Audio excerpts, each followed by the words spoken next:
আসসালামু আলাইকুম। Friend call দিল, ও স্কুটি ট্রেনিং করছে, তো ওর স্কুটি ট্রেনিং করানোর জন্য চলে আসলাম।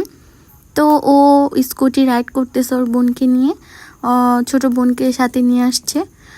তো রাইড করতেছে, ভাবলাম যে একটু হাঁটাহাঁটি করি। তো ওয়েদারটা খুব ভালো ছিল, তিনজন মিলে আবার ক্যাফে চলে গেলাম।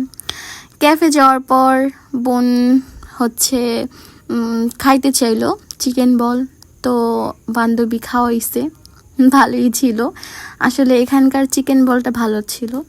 তারপর আমার ছোট বোন বলতেছে ভাকা খাবে, তো ভাকা খাওয়ার উদ্দেশ্যে আমরা যাইনি, আসছিলাম হচ্ছে বিরিয়ানি খাবো।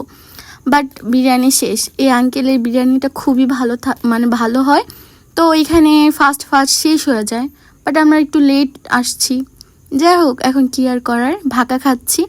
ভর্তা দিয়ে ভাকাও খুব ভালো হয় এখানকার, তো ভাকা খাইলাম। তারপর আমি একটা ডিম নিয়েছিলাম, খুবই ভালো ছিল। এখানে আলু ভর্তা, তারপর ডাল ভর্তা, কালিজিরা ভর্তা, মরিচ ভর্তাও ছিল। তারপর যেটা না খেলেই নয়, চা।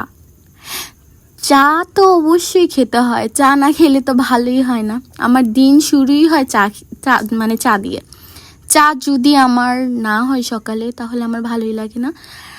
দিনের মধ্যে 5-6 বার চা খাই, ওই চা খোর বলতে পারেন। চা হচ্ছে আমার খুবই ফেভারিট। ঠিক আছে, আজকের জন্য টাটা।